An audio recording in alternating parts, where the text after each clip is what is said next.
საღამოშვიდობის მოგესალმებით ტელეკომპანია რუსთავი 2-ის მაყურებელს და გიწევთ ტელეეკრანებთან განსაკუთრებით სპორტის მოყვარულთ. თავისთავად ცხადია, იცით რომ ამ დღეს უკვე პრინციპში შეშოულები ხართ. რამდენიმე თვეა რომ შაბათს 23 საათსა და 30 წუთიდან ჩვენს ეთერში გადის გადაცემა ჩემპიონები. ვფიქრობ რომ ყველა გადაცემაში საკმაოდ საინტერესო რესპონდენტი გვყავდა, საინტერესო კითხვებით, საინტერესო პასუხებით და ბუნებრივია ყველას აქვს თავისი ისტორია. დღეს ჩემი რესპონდენტი იქნება ადამიანი, რომელიც პირადად მე აქვე ვიტყვი რომ ძალიან მაოცებს, თუ რატომ მაოცებს ამას გადაცემის მსვლელობისას რა თავისთავად ცხადია გავიგებ, თუმცა მაინც ვერ მოვიწმენ და უნდა ვთქვა. გვანცა ზადიშვილი, ეტყვით მოფარიკავე იქნება დღეს ჩემი გადაცემის სტუმარი. მის ცხოვრებაში იყო ძალიან უსიამოვნო ინციდენტი, რომელმაც თავდაყირა დააყენა მისი ცხოვრება. ეს მოხდა 2016 წელს, ამის შესახებაც ვისაუბრებ, თუმცა დღეს გვანცას აქვს პრობლემა, რომლის მოგვარებაც შეუძლია ძალიან მარტივად. მოდით ასე ვთქვათ, ერთი ხელის მოსმით, მას შეუძლია გადაინერგოს ხელოვნური სახსარი და იყოს ჩვეულებრივი, იაროს ჩვეულებრივად, მაგრამ ამას არ აკეთებს. ამიტომაც არის ჩემთვის საოცარი ზოგადად მისი ისტორია და მისი ცხოვრება 2016 წლიდან მოყოლებული. მოდით ბევრი რო არ გავაგზავნო, დავიწყოთ მასთან საუბარი, იმიტომ რომ ისტორია მართლაც საინტერესო აქვს და ეს არის ისტორია, რომელიც უნდა იცოდეს თითოეულმა თქვენგანმა, თუ რა გზა გამლო მან დღევანდელ დღემდე 2016 წლიდან მოყოლებული. გვანცა, მოგესალმებით. მადლობა, რომ ხარ ჩემი გადაცემის სტუმარი. ვფიქრობ საინტერესო საუბარი შედგება ჩვენ შორის და მოდი დავიწყოთ შესავლის გაგრძელება გავაკეთო და დავიწყოთ სწორედ იმ ამბით რა ამბავმაც შენ დაგაკავშირა ფარიკაობას, ხო? რა იყო, როგორ იყო, ვიცი რომ ბევრჯერ გაქვს მოყოლილი, მაგრამ არიან ადამიანები, რომლებსაც უბრალოდ აინტერესებთ და მათ უბრალოდ უნდა იცოდნენ იმ ყველაფრის შესახებ, რაც შენ განვლე და რა გზასაც გადიხარ. ნამდვილად, პირველ რიგში მოგესალმებით, უღრმესი მადლობა მოწვევისთვის, ყოველთვის მიხარია თქვენთან სტუმრობა. რაც შეეხება ფარიკაობას, თუ როგორ მოხვდი ამ სპორტის სახეობაში, ყველაფერი დაიწყო 2016 წლის შემოდგომით, როდესაც ასე ვთქვათ, შემოვთქვა უბედური შემთხვევა. მამიდასთან ერთად ვიდექი ავტობუსის გაჩერებაზე და მოკლედ რომ ვთქვათ, ორი მძღოლის დაუდევრობას შეეწირა მამიდას სიცოცხლე და ჩემი ჯანმრთელობის მდგომარეობა შემდგომში. მივიღე უამრავი დაზიანება, კონკრეტულად 17 დაზიანება. და რის შედეგადაც მოვხდი საავადმყოფოში, რეანიმაციაში საკმაოდ დრო დავყავი და მოგვიანებით უკვე როდესაც სახლში გამომწერეს და შევძელი უკვე დადგა მომენტი, რომ სიარული უნდა დამეწყო, მეგობრის რჩევით მივედი პარასპორტის განვითარების ცენტრში, სადაც სამომავლოდ უნდა გამოვიღო რეაბილიტაცია. და მოხდა ისე, რომ სრულიად შემთხვევით მომისმა რაღაც ჭახაჭუხის ხმა. და დამაინტერესა თუ საიდან მოდიოდა ეს ხმა, თურმე ამ დროს გოგოები არიან მოსულები უკვე ფარიკაობენ და როდესაც შევედი დარბაზში და შევესწარი ამ ფარიკაობის სცენას, იმდენად შთამბეჭდავი იყო ეს ყველაფერი სანახაობრივად, რომ ესე გაშტერებული ვუყურებდი, მეთქი, აუ რა მაგარია, მეც მინდა რომ ეს და მწვრთნელმა შემომჩნია თუ არა, მომვარდა ეგრევე რა დაზიანება გვაქვს უმკითხა, არც სახელი, არც გვარი და როდესაც ვუთხარი ჩემი დაზიანების შესახებ, აი პირდაპირ მნიშვნელობით ესე დამავლო ხელი და დამსასაფარიკაო ეტელზე. და იქიდან დაიწყო შენი ცხოვრების ახალი ეტაპი. მაგრამ მოდი მაგ თემას ჩვენ აუცილებლად გავავწოთ. მინდა იმ ინციდენტზე კითხო და მინდა რომ გაიხსენო. ეს იყო ნოემბერი 2016 წელი, აცილებდი მამიდას, მოკლედ თქვი შენ ძალიან, მაგრამ შეიძლება მტკივნეულია და თავისთავად ცხადია ძალიან მტკივნეულია შენთვის ამ ამბის გახსენება. მამიდა ადგილზე გარდაიცვალა, ვიცი, ეს ამბავი მე მაინტერესებს შენი დაზიანებები, 17 დაზიანება იყო, მინდა რომ დამიკონკრეტო რა დაზიანებებით აღმოჩნდი შენ საავადმყოფოში ამ ინციდენტის მერე. მამიდა ჩამოვიდა რაიონიდან. თავადაც უნდა წასულიყო ექიმთან ვიზიტზე, მაგრამ სანამ ექიმთან წავიდა და გადაწყვიტა, რომ ჩვენთვის სოფლის პროდუქტები ჩამოგვიტანა ნობათი და ასე შემდეგ. და როდესაც დადგა მისი გაცილების მომენტი, დავდექით ავტობუსის გაჩერებასთან. და ყველაზე საინტერესო არის ის, რომ უეცრად ისეთი შინაგანი აფორიაქება ვიგრძენი, რაღაც დიდი საფრთხის მოახდინე დაახლოების შიში. მაგრამ გამოვიხედე, ანუ მსგავსი არაფერი. და რატომღაც უკუაგდა ეს შეგრძნება რა და ძალიან მალე აი იცით როგორი მომენტია, მამიდას ვესაუბრები და უცბად არის სრული წყდიადი. და როდესაც თვალს ვახელ უკვე ახალგაზრდა ბიჭს უჭირავს ჩემი თავი და ამ ბიჭმა დაიყვირა, რომ თვალები გაახილა. პირველი რაც გავიფიქრე იყო ის, რომ რა მოხდა. და მე უკვე მალევე გავიაზრე, რაც მოხდა. მახსოვს ყველაფერი, როგორ გადამაწვინეს საკაცეზე, როგორ წამიყვანეს საავადმყოფოში. კი, გონზე ვიყავი. მივხვდი, რომ რაღაც ძალიან ცუდი მოხდა და აი როგორ გითხრათ, თავი ხელში ავიყვანე მაქსიმალურად. ანუ ვიფიქრე, რომ მე თუ ეხა ვინერვიულებ, ან პანიკაში ჩავარდები, უარეს გავუკეთებ საკუთარ თავს, ასე რომ ვიყავი წყნარად მშვიდად. ერთადერთი კივილები ხო ქონდა მაგ პერიოდში? კივილები ყრუდ უგრძნობდით კივილს მენჯის არეში და ექიმებს ვთხოვდი, რომ ფეხი გამისწორეთ თქო, ეგ მახსოვს. მივიღე ორივე საფეთქლის დაზიანება, ანუ ორივე საფეთქელი გაბზარული, მცირე რაოდენობის, მაგრამ აი ჟანგბადი შეპარული ტვინში, სკალპი გადამძვრალი მქონდა მთლიანად, ძალიან დიდი შრამი მაქვს თავზე.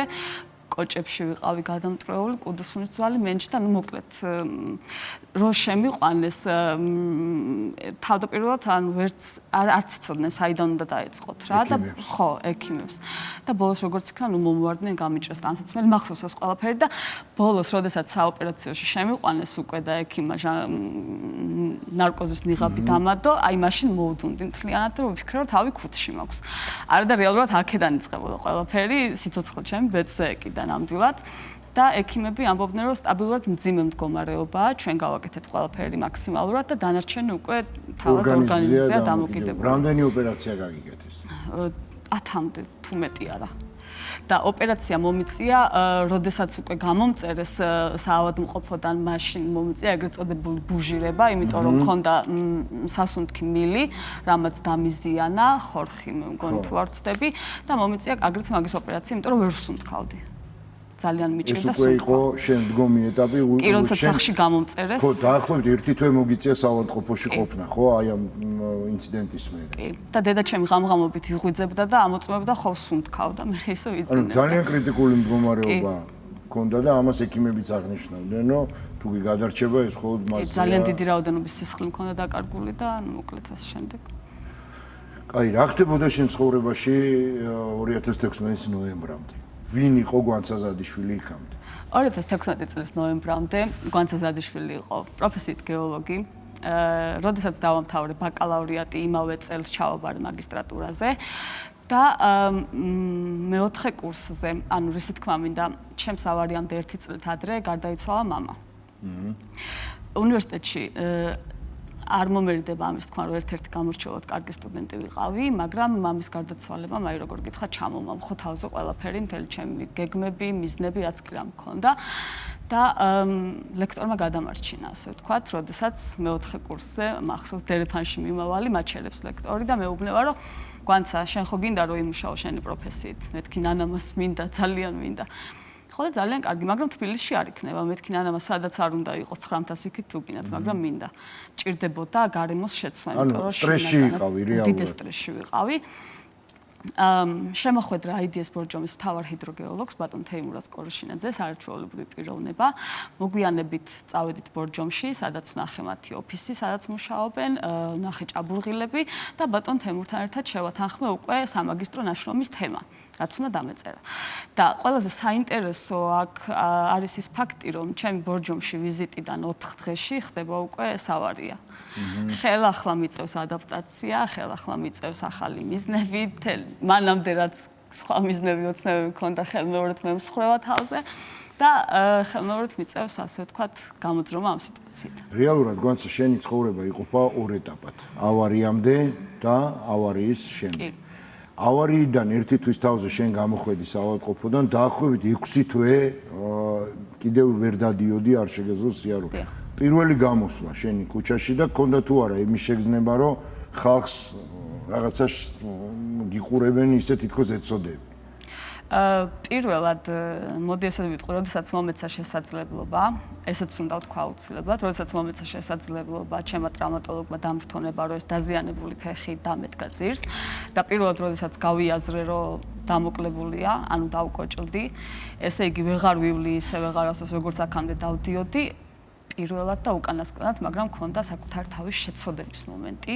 იყო ეს? იყო, ერთადერთხელ იყო, მაგრამ იყო ამას ხმამაღლა ვამბობ, აი რომ რატო დამემართა ეს, რა დავაშავე, აი მოკლედ გამოვიტირე საკუთარი თავი რა და შემდგომ უკვე მოხდა და მოხდა, ანუ რაღაცისთვის მოხდა რა, მივედი იმაზრამდე, რომ ეს ყველაფერი რაც მე დამემართა რაღაც კონკრეტულისთვის და დავიწყე ამ კონკრეტულის ლოდინი.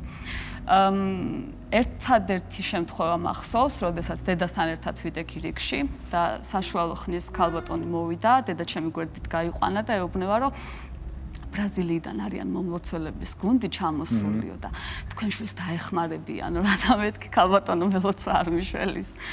იყო კიდე დაცინვა ტირე გამოჯავრების მომენტი და რაც ყველაზე გულდასაწყვეტი ფაქტია მამაკაცების მხრიდან, ანუ რა ფორმით? დაინახეს როგორ გამოვიარე და სიცილით გამომაჯავრეს. მაგრამ ყველაზე მეტად აი გული დამწყდა, განჩენ მდგომარეობას დამწყდა გული, აი ესეთი რო ხარ, ხო?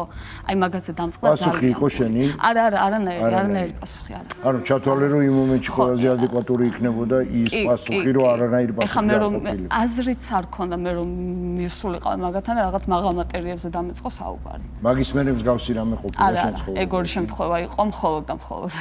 სტრესი ავარიის შემდეგ რამდენ ხანს გაგრძელდა წარმოუდგენელია. მე არ ვიცი, მე ვფიქრობ, რომ როდესაც ადამიანი ამხელა ტრაგედიას საკუთარ თავზე განიცდის, არ არსებობს ალბათ, შეიძლება დღემდე მოყვება ეს სანამ დაიძინებ თვალს და ხუჭავ, რომ იხსენებ იმ მომენტს, არ ვიცი, იმ ნოემბრის ღამეს დღე იყო თუ სიმართლე გითხრა რა მონაკვეთი იყო, არ ვიცი, მაგრამ არ მგონია, რომ არსებობდეს ისეთი დღე შენ ცხოვრებაში, რომ ის გაელვება არ გქონდეს. კი, სტრესი რა თქმა უნდა უდიდესია, მაგრამ ვიტყოდი, რომ აი მამის გარდაცვალებიდან გამოწვეულმა სტრესმა გადაფარა ავარიის სტრესი, კი, ის უფრო მეტი იყო. კი ბატონო. ახალი ეტაპი შენ ცხოვრებაში. ანუ ხელახალი, რეალურად ხელახალი დაბადება, ხო? მაშინ როდესაც იგძენი რომ თქვა ამ შემთხვევაში ისე ვეღარ გაივლიდი, როგორც იქამდე დადიოდი, როგორ დაიწყო შენი ცხოვრების აი ეს ახალი ეტაპი და პირველი შენი ნაბიჯი რა იყო? არ განდევნე ის ფიქრები რომ არა, მე უნდა შევეგუო ამ ამბავს და რახანა ესე მოხდა, როგორც აღნიშნე. ასე უნდა ყოფილიყო, თუ რაღაცა სხვა ლავირებები მოახდინა. როდესაც ის საკუთარი თავის შეცოდების მომენტმა ჩაიარა, დავიწყე ფიქრი, 6 თვე მქონდა წვალითი რეჟიმი და ფიქრი საკმარისად მქონდა. რომ რაღაც კონკრეტულისთვის მოხდა, იმიტომ რომ არ შეიძლება ადამიანს აი ესე უეცრად ამ ხელალბედურება დაატყდეს თავს და ყველაფერი ამით დამთავრდეს. ანუ ამას რაღაც გაგრძელება აუცილებლად უნდა მოყოლოდა. შედეგმა დიდხანს არ დააყოვნა, სიმართლე გითხრათ, მალევე ფეხზე დადგომიდან სადღაც 2 თვეში მივედი პარასპორტში. ოღონდ ცალი ფეხით მივედი, იმიტომ რომ ყავარჯნებით სარგებლობდი მაშინ. და ესეც ეტაპობრივად მოხდა რა, ჯერ იყო ყავარჯნები, შემდგომ იყო ჯოხი და მე უკვე ის ჯოხიც გადავაგდე. რამდენი ხანი დაგჭირდა მაგ ყველაფრის მოსაშორებლად დაახლოებით? ყავარჯნები, ჯოხი და მე უკვე დამოუკიდე. ერთი წელი მაინც. მივხვდი რომ ჯოხს აქეთ მე დავატარებდი, ვიდრე თვითონ დამატარებდი. ხო, ისე დაგქონდა, ხო? გასართობად. კაი, მოდი ფარიკაობის როლზე მინდა. კითხო, იმიტომ რომ ესეც გვანცაზადიშვილის აი ხელახლა დაბადების ერთ-ერთი უმთავრესი შემადგენელი ნაწილია და რატო ვამბობ რომ უმთავრესია, ამას ბოლოს დავიტოვებ ამ კითხვას, რა თქმა უნდა. იმიტომ მე ვიცი შენი დამოკიდებულება და მე ვიცი შენი გადაწყვეტილება იმ თემასთან დაკავშირებით, რაც ეხება ალბათ ამ შემთხვევაში მეტწილად ფარიკაობას, მაგრამ ამაზე მოგვიანებით. ეხლა მინდა კითხო როლზე, ფარიკაობის როლზე შენ ცხოვრებაში. თავდაჯერებულობა არც მანამდე მაკლდა, მაგრამ გულახდილად რომ გითხრათ, ფარიკაობის დაწყების შემდეგ გაათმაგდა ჩემი თავდაჯერებულობა, როდესაც გავიაზრე ეს მომენტი, რომ უკვე ვარ ეროვნული ნაკრების წევრი, წარმოვადგენ ჩემს ქვეყანას, ვიცავ ჩემი ქვეყნის სახელს საზღვრებს გარეთ.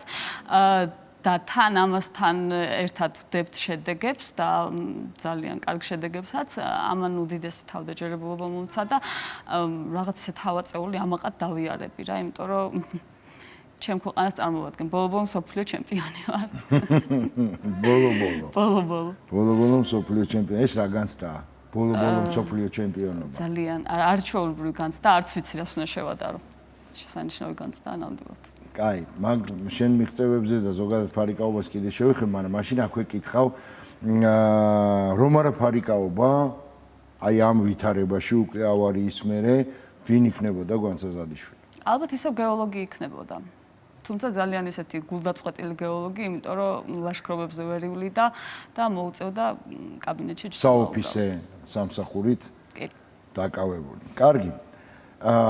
ბილიგზე შეგრძნება, ბილიგზე სანამ სოფლიო ჩემპიონობამდე მიხვიდოდი, ბოლო-ბოლო, როგორც დავაღნიშნე, იქამდე იყო უამრავი შრომა ჩადებული ამ ყველაფერში, თავისთავად ცხადია და ეს არ არის მარტივი გზა, პირდაპირ ვთქვათ.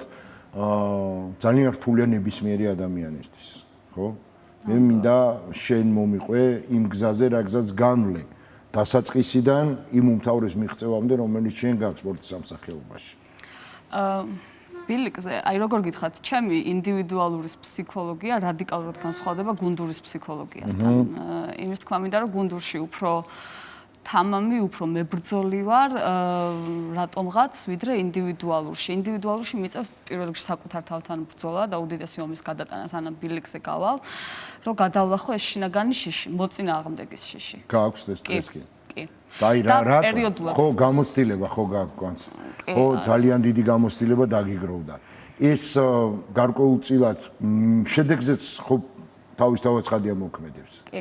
როდესაც არის მომენტები, რომ აი თავს გრძნობ აბსოლუტურად მშვიდად, კონცენტრირებული ვარ, ფარიკაობ ისე, რომ აი აბსოლუტურად თავისუფლად და მაშინ ვაღწევ შედეგს კი, იმიტომ რომ ახსოვს სოფლიო ჩემპიონატზე ინდივიდუალურში ბრინჯაოს მედალი რო ავიღე, ზუსტად აი ამ შეგრძნებით შევედი რა, თავისუფლად არ უნერვიულობ არაფერზე, კონცენტრირებული ვარ და მორჩა ავიღე ბრინჯაოს მედალი, მაგრამ ძალიან იშვიათად ვარ ხოლმე ესე, რომ აი არ ვიყო შინაგანად აფორიაქებული ან დასტრესილი, ძირითადად სულ სტრესში ვარ და სულ მიდი გვანცა და შეგიძლია და ჩემი თავი მეუბნეო რომ არ შეგიძლია და სულ ომში ვარ. ჭიდაობ მოკლედ, ხო სულ? ჭიდაობაზე ხარ შევსულიყავ.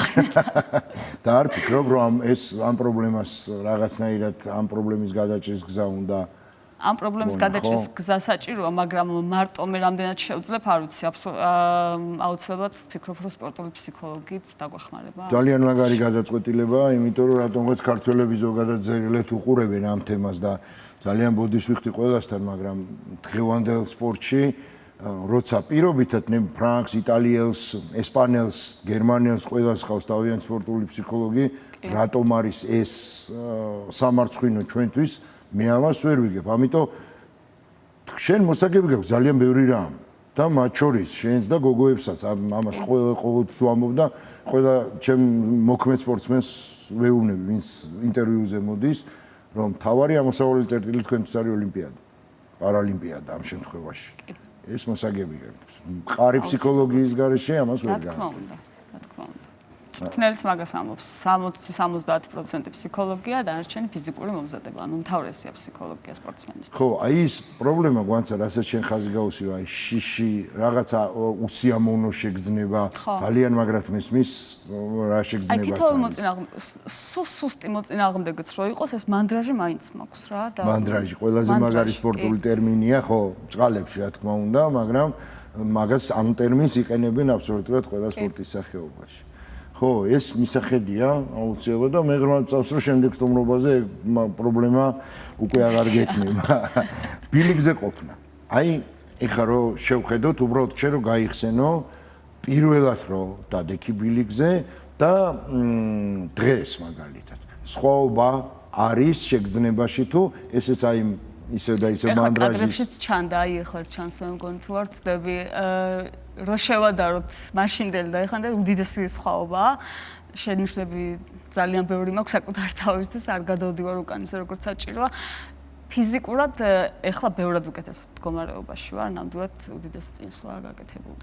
შინაგანი შეგრძნება, როდესაც ხარ ბილიგზე, გარკვეულწილად ის ფაქტორი რო გადავდოთ, ხარ ისე როგორც თევზი წყალში? კი. ბოლო-ბოლო ვიცი ის საქმიანობა და ბოლო-ბოლო მიყვარს ის საქმე, რასაც ვაკეთებ, ასე რომ.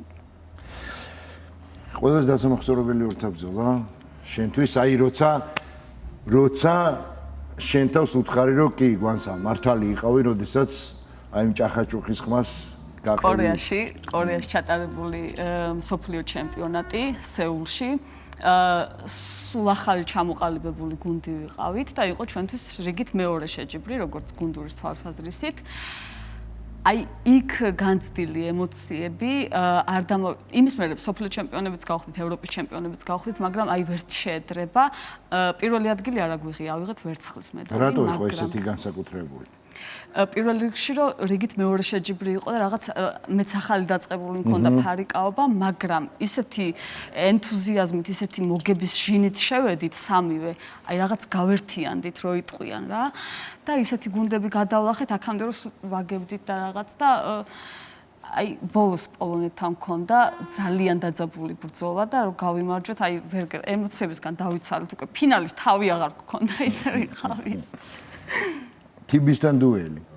თიბისთან დუელები მქონია მანამდეც და მანამდე ბევრად უფრო აი დასტრესილი რომ მაინც შენი თანაგუნდელია და აი რანაირად უნდა ეფარიკაო, როგორ უნდა ეფარიკაო და რაღაც დანაშაულის განცდაც გქონდა რომ აყენებდი დარტყმებს ან თიბისაც დარწმუნებული ვარ ანალოგიურად დარტყმებს. ანალოგიური მიპასუხა თიბიმაც როცა ვკითხე გვანცასთან დუელებზე რა სიტყვით. მაგრამ ეხლა ბოლო პერიოდში უკვე გავითავისეთ ის რომ ორივენი ერთ საქმეს ვაკეთებთ რა, ანუ არ განვიხილავთ ერთმანეთს როგორც კონკურენტებად და პირიქით რა ვიცი წინასწარ ბრძოლის დაწყების წინ ერთმანეთს ვამხნევებთ და რაღაც ანუ ვეუბნებით იმას რომ არ დავიძაბოთ ამ სიტუაციის გამო რომ ერთმანეთთან გვიწევს შეხვედრა. თუ გარკვეული კომპლექსი ალბათ არსებობს მაგის. კი, ოღონდ მცირეოდენი წინა შეხვედრებთან შედარებით ეხლა უკვე მცირეოდენი რა, იმიტომ რომ წყენაც არც არის. მე ესე ვფიქრობ. ხო, იმიტომ რომ რაღაცა დებივით ხართ თქვენ და რაღაც სხვანაირი დამოკიდებულება და ურთიერთობა გაქვთ ერთმანეთში და ეს ძალიან აისახება ჩემი აზრით იცი რას მინდა შევადარო, აი თუნდაც იგივე თქვენი სამეულის ფოტოები არც ერთი ფოტო ხელოვნური არ არის, რასაც მე უყურებ და არის ძალიან მაგარი, რაღაც თითქოს ერთ ოჯახში ერთი ორგანიზმია, რომელიც ცხოვრობს ერთმანეთის სიხარულით და ეს ძალიან მაგარია. კი რა თქმა უნდა, გოგონები არიან ჩემი უდიდესი მასწავლებლები, რა თქმა უნდა მწვრთნელის შემდეგ. მაგათი გაზრდილი ვარ, ასე ვთქვათ, და ზოგადად ჩვენი ურთიერთობა გრძელდება ფარიკაობის ფარგლებს გარეთაც. ვართ არაჩვეულებრივი მეგობრები, გვაკავშირებს შესანიშნავი მეგობრობა და ერთმანეთს მაქსიმალურად, აი ნამდვილად მაქსიმალურად უდგავართ გვერდში, თუ რაიმე ისეთია გაჭირვების დროს. პირველი ვინც მახსენდება თიბი ირმა. კი ბატონო, მე შენ კითხე ყველაზე დასამახსოვრებელი ორთაბრძოლა, მაგრამ მე შენთვის არ მიკითხავს ყველაზე დიდი მიღწევა და გამარჯვება, რომელიც შენს გულში არის ყოველთვის, რომელსაც უბრალოდ აი თუნდაც დასვენების დროს თვალს დახუჭავ და გაგიელვებს როგორ მიაღწია ამ ყველაფერს. შეგიძლია გაიხსენო? სოფლიო ჩემპიონობა. ალბათ იყო პანდემიის პერიოდი, ახალი დამთავრებული, როდესაც გაიხსნა უკვე საზღვრებიც და როდესაც ქონა შესაძლებლობა უკვე ტურნირებსაც გვევლო და მანამდე მე რაიონში მაგალითად და მეჭირა იარაღი ხელში და იქ ვარჯიშობდი, მე უკვე ჩამოვედით დავბრუნდით, აი ძალიან მონატრებულზე ძალიან კარგი ვარჯიშები გავიარეთ, ასე თქვა, მობილიზებული ვიყავი, პირადად მე, კონცენტრირებული ვიყავი, პირადად მე, გამარჯვება მინდოდა და როდესაც გათენდა ეს მსოფლიო ჩემპიონატის დღე, იცი როგორი მომენტი იყო, სიტყვიერად არ გვითქვია ერთმანეთისთვის არაფერი, რომ აი აუცილებლად უნდა მოვიგოთ ან რაღაც, მაგრამ აი შინაგანად სამივეს გვწამდა, რომ აი დღეს ჩვენ გავხდებით მსოფლიო ჩემპიონები და ამას ვთვლი უდიდეს გამარჯვებად და მიღწევად. ეხლა მითხარი რას ნიშნავს, როდესაც უმაღლესი საფეხური აქვს უკვე დაკავებული, დროშა ადის, ჰიმნი ჟღერს. უდიდესი სიამაყის განცდა რა, ძალიან დიდი სიამაყის განცდა, როდესაც შენი ქვეყნის ჰიმნს ისმენ, როდესაც შენი ქვეყნის დროშა ფრიალებს და ბოლო-ბოლო ქვია მსოფლიო ჩემპიონი. ღირდა ხო ამ წვალებად? მარტო აი ერთი წამი, ხო ღირს ყველაფრის წვალება. ნამდვილად ღირს. ხო, იმიტომ რომ ეს რაღაცა განსაკუთრებულია, როდესაც ალბათ ეგ არის ის მომენტი, მე არ განმიცდია პირადად, განმიცდია თქვენგან გამომდინარე, რომ ქართველი დგას კვარცხლბეკის უმაღლეს საფეხურზე და ამ დროს შენი ქვეყნის დროშა ადის, ჰიმნი ჟღერს, ეს და თავად როდესაც ამის უშუალო მონაწილე ხარ, ხო, ეს ალბათ წარმოუდგენელი ხო, რომ იაზრებ, რომ შენი წვლილიც არის ამაში რა, აი შესანიშნავი განცდა. კი, ეს მართლაც წარმოუდგენელი შეგრძნება და გვანცა მინდა კითხო, პირველად როდესაც შეხვედი და დაიწყე ფარიკაობა, იფიქრებდი იმას, რომ დღეს აი ამ დონეზე იქნებოდი მისული? ზოგადად ვერც იმას ვიფიქრებდი, ოდესმე თუ პროფესიონალურ სპორტში ჩავერთვებოდი და მით უმეტეს თუ ამ შედეგებამდე მივიდოდი, იმიტომ რომ როდესაც პირველად დავინახე გოგოების ფარიკაობა, აი ესე გაოცებული ვუყურებ და ვფიქრობ, რომ ღმერთო, თუ შევძლებ ოდესმე, რომ აი ეს მოძრაობები გავიმეორო. ხო გაიმეორო. ვიფიქრებდი ნამდვილად. ხო გაიმეორო. დიდი შრომის საფასურად დაждდა, მაგრამ აუცილებლად ღირდა და ნელ-ნელა დასასრულისკენ უნდა წავიდეთ, ასე სწრაფად გადის ხოლმე ჩემი გადაცემის დრო და ვიდრე შენთან გადმოვალ კითხვით მაყურებელს მინდა უთხრა, რომ რატო ვცემ უაღრესად დიდ პატივს გვანცა ზადიშვილს ერთადერთი გარდა იმისა, რომ მას აი ამ შეუპოვარი სული და თავდაჯერებულობა, ბრძოლის უნარიანობა ამ ადამიანს ძალიან მარტივად შეუძლია გადაინერგოს ხელოვნური სახსარი და იყოს ჩვეულებრივი ადამიანი, იაროს ჩვეულებრივად, გადაადგილდებოდეს ჩვეულებრივად, რასაც არ აკეთებს. რატო არ აკეთებს? შენთვის ამოუხსნელია და ახლა გეკითხები. რატომ არ აკეთებ? ამას უბრალოდ მაინტერესებს შენგან, იმიტომ რომ ხალხი ყველაფერს აკეთებს იმისათვის, რომ დაიბრუნოს ის სახე, რა სახეც იქამდე ქონდათ, ვიდრე რაიმე ინციდენტი შეემთხვეოდათ, ისეთი როგორც შენ მაგალითად. თავდაპირველად იყო გადაწყვეტილება, რომ ჯერ არ გავიკეთებ ოპერაციას. ეს ავარია რო იყო ახალი მომხდარი, იმიტომ რომ უკვე გამოვლილი მქონდა რეაბილიტაციის პერიოდი, ახალი ფეხზე გავლილი და აღარ მინდოდა ხელმეორედ, რომ საწოლს ისე ჰორიზონტალურ მდგომარეობას დაუბრუნებოდი და როდესაც ფარიკაობა გამოჩნდა ჩემს ცხოვრებაში. იქ ერთ შეჯიბრზე წავედით. იქ მეორე შეჯიბრზე დავდეთ შედეგი, მედია დაინტერესდა ჩემით, ასე ვთქვათ, გავიცანი უამრავი საინტერესო ადამიანი თავის საინტერესო შემთხვევებით და ასე შემდეგ. ბოლო-ბოლო მე რქვა სპორტსმენი, პარასპორტსმენი, პარამოფარიკავე, წარმოვადგენდი ჩემს ქვეყანას. ამან ყველაფერმა, აი როგორ გითხრათ, სანტიმეტრი ნახევარი, 2 სანტიმეტრია სხვაობა რა. ფეხებს შორის. ნამდვილად ვერ გადამიწონეს ეს სანტიმეტრი ნახევარი იმ ყველაფერს, რაც ამ სპორტმა მომცა. დაწყებული თავდაჯერებულობიდან დამთავრებული შედეგებამდე. აქედან გამომდინარე მივიღე გადაწყვეტილება, რომ არ გავიკეთებ ოპერაციას, იმიტომ რომ უკვე იმ დონეზე ვარ მისული, რომ წარმოდგენითაც ვერ წარმომიდგენია საკუთარი თავი ნორმალურ კონდიციაში, რომ შეიძლება ღამის კოშმარში ვნახო, რომ ჩვეულებრივად დავდივარ. ანუ ვფიქრობ, რომ რეალური გვანცა, აი სახე როგორც ესეთი რეალური გვანცა უნდა გამოიყურებოდეს ეს ერთი ფეხი მოკლე. გვანცა ზადიშვილის ნამდვილი სახე. დიახ. ესე მიგაჩნია, რომ ეს არის. კარგი და რო დაამთავრე სპორტულ კარიერას? არც მაშინ. მაშინაც ვერ დავკარგავ ჩემ რეალურ სახეს, არ შემიძლია. იცი რა, ეგ შენ ხარ აპასუხიც გამეცი, ეგ ჩემთვის არის საკმარისი იმისთვის, რომ ვიფიქრო, რომ ამ ეტაპზე გვანცა ზადიშვილი არის ბედნიერი. იმ ცხოვრებით რა ცხოვრებაც აქვს. არ მიშლის ეს ფეხი, ეს ჩემი ტრავმა, ასე ვთქვათ, არ მიშლის არანაირად ხელს, რომ ვინტეგრირდეს საზოგადოებაში, აბსოლუტურად ჩვეულებრივად ვგრძნობ თავს. ან ვერც ვამჩნევ რა. სხვები ამჩნევენ შეიძლება, მაგრამ მე ნამდვილად ვერ ვამჩნევ. კაი და ბოლოს გითხავ. ვინ არის გვანცა ზადიშვილი? გვანცა ზადიშვილი არის ერთი უბრალო გოგო, რომელსაც ერთ დღეს ძალიან გაუმართლა. და იქამდე გადაიტანა ძალიან დიდი ტკივილი. მაგრამ თავარი ისაა, რომ დღეს გვანცა ზადიშვილი არის ბედნიერი, ხო სწორია? ძალიან დიდი მადლობა. წარმატება მინდა გისურვო, მე ყოველთვის ვამბობ, ირმაც იყო ამ სტუდიაში, ნინაც იყო ამ სტუდიაში, ახლა შენ ხარ. და ყოველთვის ვამბობ, რომ ჩემთვის თქვენ ხართ გმირები, ის ადამიანები, რომლებიც ყოველდღიურად, ყოველწამიერად ამსხვრევენ იმ სტერეოტიპს, რომ რაღაცა შეზღუდვები არსებობს. არანაირი შეზღუდვები არ არსებობს. ამაში უღრმეს მადლობა მინდა გითხრათ თქვენს, იმიტომ რომ თქვენ წილა გურსდებთ მედია საშუალებები. კი, ჩვენი ვალია ეს, რომ ასე გავაკეთოთ, იმიტომ რომ მე მინდა, რომ მე ჩემი წვლილი მქონდა შეტანილი იმაში, რომ თქვენი წარმოჩენით ვიღაცამ, ვისაც პრობლემა აქვს შინაგანი, კომპლექსი აქვს შინაგანი და აი ასეთ ვითარებაში უბრალოდ ჩაკეტილია 4 კედელში და არ გამოდის. მინდა რომ ისინი გამოვიდნენ და როგორც თქვენ გახდით სოფლიო ჩემპიონები, ევროპის ჩემპიონები, ისინიც გახდნენ. როცა არსებობს ამის საშუალება, რატომაც არა. იმიტომ რომ კაცმა არც ახლა იმ 4 კედელში შეიძლება მომავალი პარალიმპიური ჩემპიონი კეტავს საკუთარ თავს. აბსოლუტურად გეთანხმები.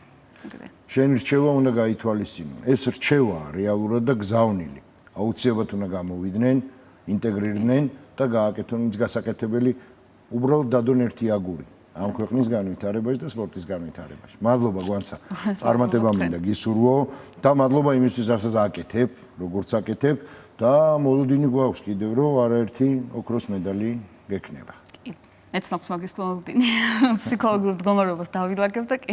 ძალიან დიდი მადლობა. გვანცა ზადიშვილი იყო ჩვენი დღევანდელი გადაცემის სტუმარი, მე ვფიქრობ საკმაოდ საინტერესო საუბარი გამოვიდა, რაც თავარია. ამ გადაცემის თავარი ამოცანა არის, რომ ჩვენმა რესპონდენტებმა მაქსიმალურად გულახდილად ისაუბრონ იმ ყველაფრის შესახებ, რაც მათ ცხოვრებაში ხდება და ჩვენც რეალურად ვცდილობთ იმას, რომ თითოეულ თქვენგანს დაგანახოთ ის, რომ არ არსებობს დაუძლეველი ბარიერი არანაირ ვითარებაში. გვანცა ზადიშვილი არის დღეს ერთ-ერთი ის მაგალითი, რომლისთვისაც არ არსებობს ბარიერი, არ არსებობს კედელი და მანეს დაამტკიცა მიუხედავად იმ მძიმე ცხოვრებისა და მძიმე 2016 წლისა, რომელიც მან გადაიტანა იმ ინციდენტის გამო. მოკლედ, დიდი მადლობა რომ იყავით ჩვენთან ერთად, მადლობა გვანცას და გემშვიდობებით ზუსტად ერთი კვირით. კარგად გრძანდებოდეთ.